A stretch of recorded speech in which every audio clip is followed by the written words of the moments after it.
Good evening, ladies and gentlemen, and welcome to the Prime Time Newscast in the English language on Canal the International. I'm called Maureen. This exactly at 6:15 at Top Stories.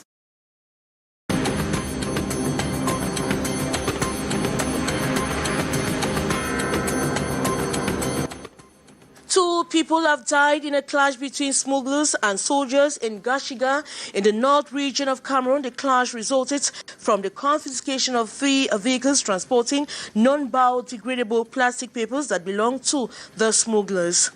And the process of repatriated repentant Boko Haram members from Nigeria begins in the days ahead during the visit of a delegation of authorities from Borno State in Nigeria to disarmament and reintegration centers in Medi and Mora. And barely a few days to the start of a new school year, parents, pupils, teachers, and school officials in the crisis-hit northwest and southwest region are fine-tuning strategies to make this school year a success. And police have begun questioning family members of a man who was brutally murdered in Bonamusadi as he went for sports days back. Those were major stories. Details right ahead.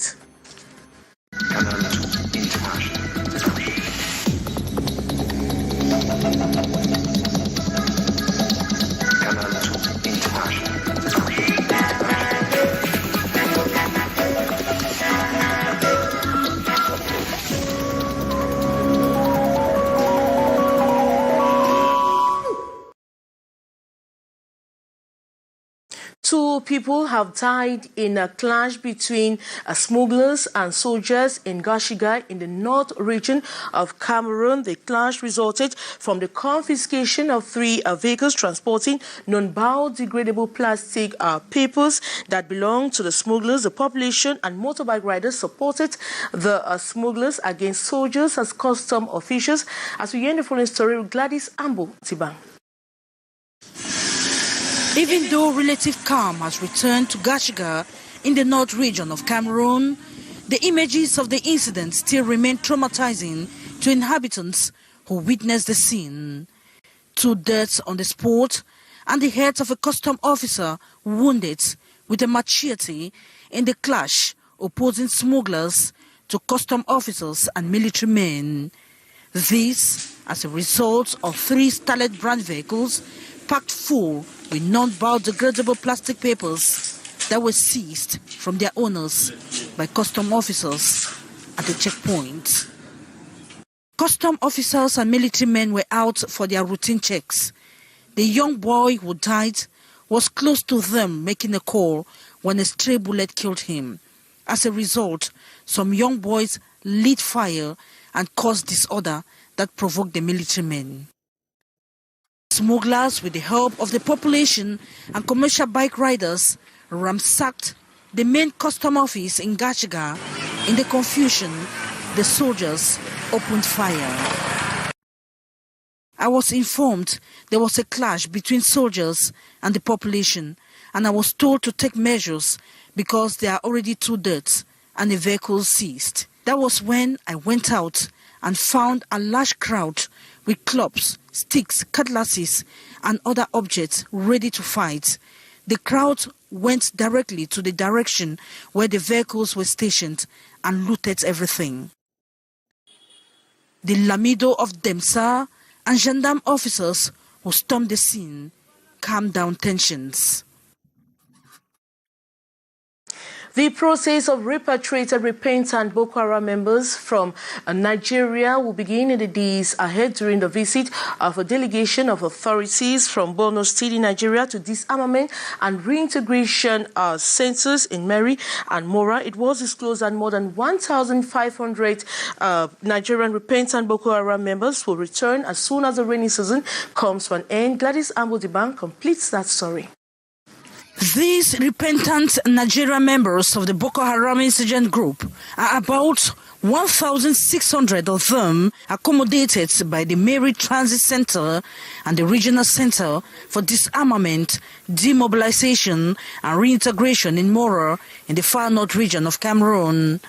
During the visit of these 12 Nigerian authorities, led by the Deputy Governor of Borno State, Umar Usman Kadafur, to the centers this September 1, 2021, and at a meeting with their Cameroonian counterparts, they disclosed that the repentant members of the insurgent group will be repatriated by the end of the rainy season, time for both countries to rehabilitate some sections of the road on both sides.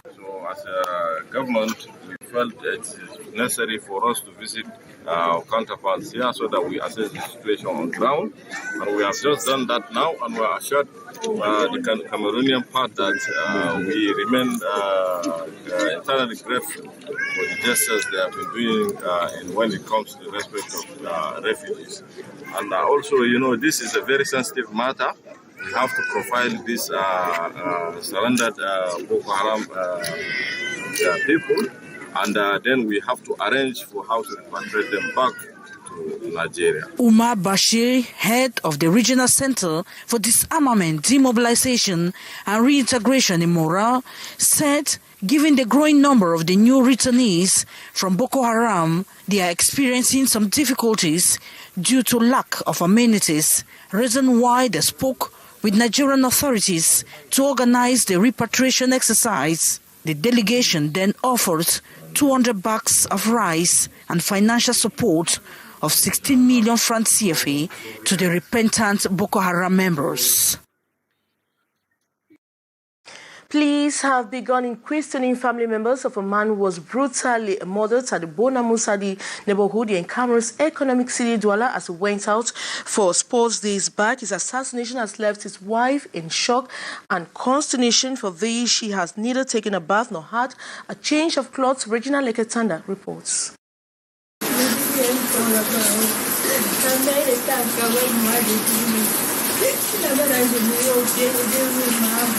She is yet to understand why her.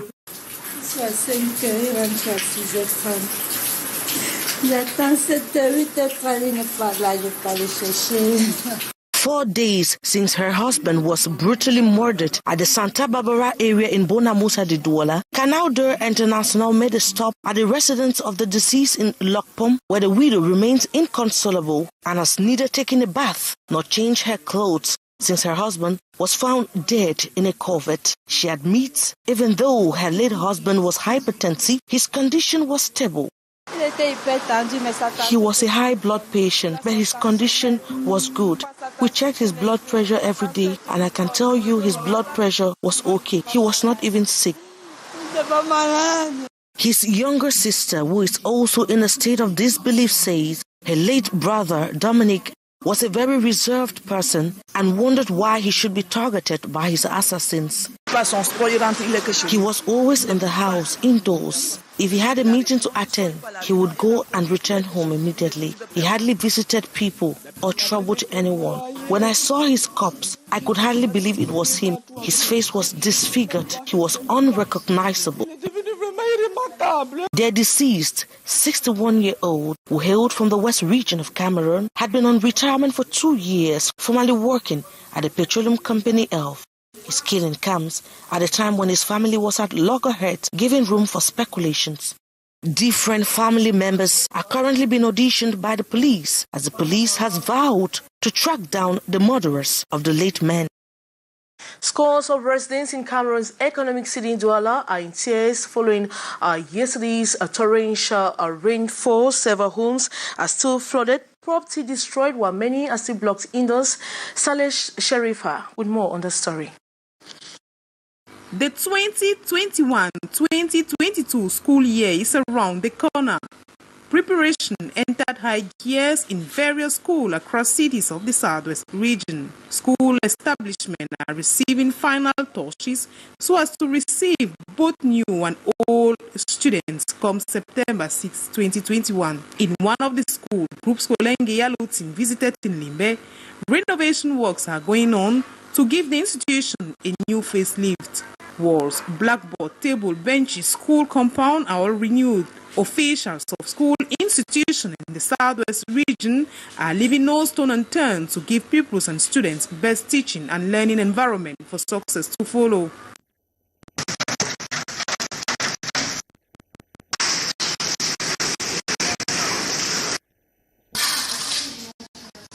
In markets, last-minute preparation are going on. Books, readers, school uniforms, bags, and other school items are available.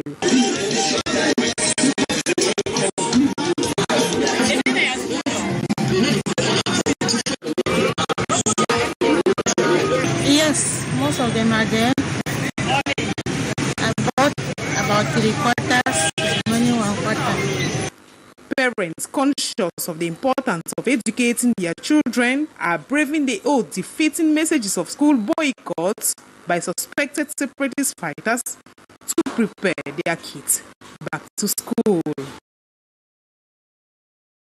That was rather a report by Ines Ondwambala on preparations and back to school in the southwest region of Cameroon. We come back to the story. Scores of residents in Cameroon's economic city Douala are in tears after yesterday's torrential rainfall. Several homes are still flooded, property destroyed, while many are still blocked indoors. Sally Sharif had more on that story.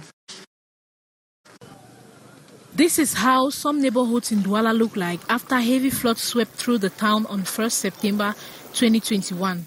People are selling property while some who were surprised by the floods lost theirs. I did not go to the market yesterday because if I went, it would have been catastrophic. I mopped the house twice yesterday. We lifted what we could lift and lost what the floods damaged. From Makepe Misoke, Canal International team crossed over the Valley Bisenge, another neighborhood buried by the inundation. Yesterday, heavy rain fell. A boy nearly drowned due to the floods, but was rescued. A bike rider fell and people lifted him. Everybody came out due to the water and were all in water. Water entered our room and living room. All our things are wet, so we don't know how we are going to do. Experts say the floods are due to saturation of the soil and poor drainage system. This is not the first time these neighborhoods are going through this situation. As they say, inundation of this year was heavier than that of 2020. And the population of Lebialem in the southwest region of Cameroon have been called upon to strive for peace to return in that division by defeating messages of threats by suspected or by separatist fighters, as parents were enjoined to send their kids to school come September 6, 2021. More with Ines Ondwambala. A mammoth crowd from the three subdivisions of the crisis-hit Lebialem division converged at Nkongle in Wabane subdivision of Lebialem division of the southwest region to promote peace, education, culture and agriculture.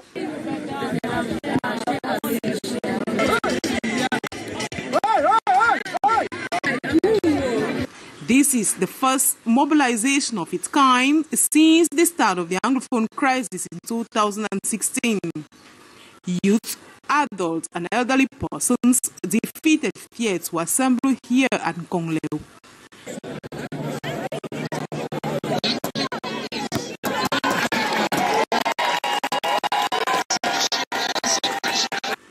Wabane is today an island of peace in the troubled Lebialem division.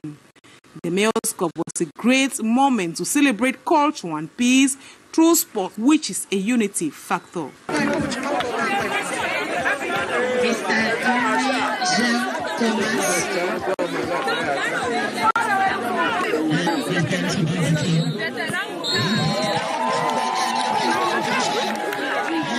Hundreds of prizes were dished out to encourage youth and schoolgoers for taking part in this initiative of Mayor Israel Nembo Ketu, supported by Minister Paul Tassong Elite of Lebialem Division.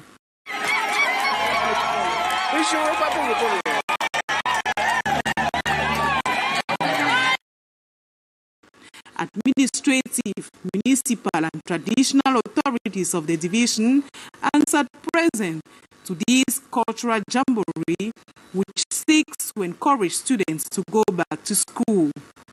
Farmers and livestock breeders were given farm tools and farm inputs to boost production in the Lebialem division of the southwest region of Cameroon. The National Council for the Approval of Textbooks and Didactic Material have called on parents and guardians to ensure that the textbooks they buy are the same on the official book list. They have warned parents not to spend more than 20,000 francs CFA on textbooks for primary and nursery school children. They made a declaration today in Yaoundé during a press conference. As we hear this story with Beatrice Ngamu.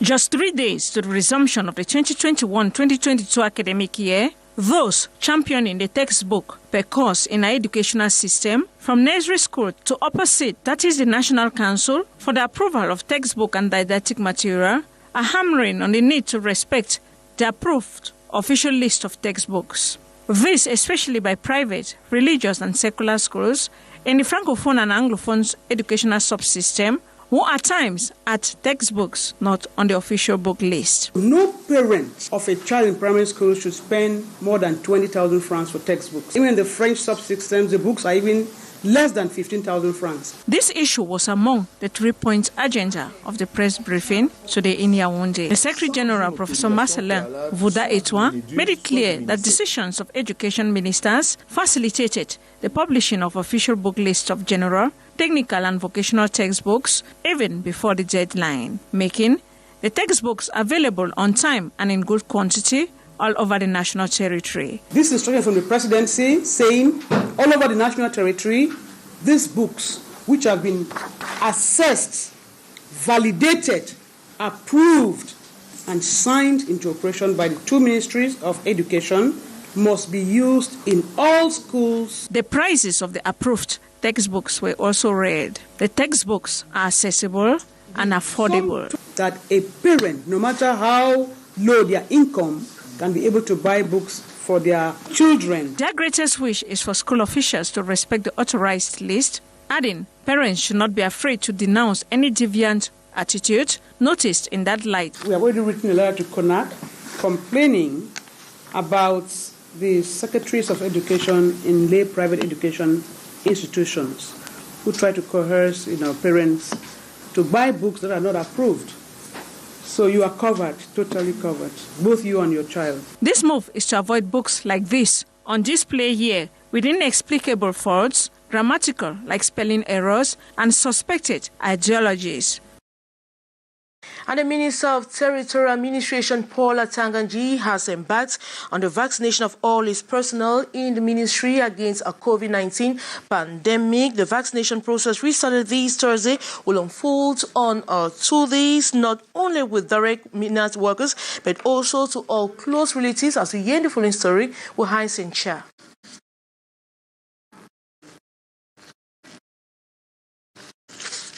It's unfortunate we can't have that story. We'll certainly have the story tomorrow in tomorrow's edition of Newscast on Canal the International. But coming up next is the brief with Leo Peugeot, and exactly at 7:50 this Nova Senka, you have news in the French language. As for me, I'll be back tomorrow for another edition. Good night.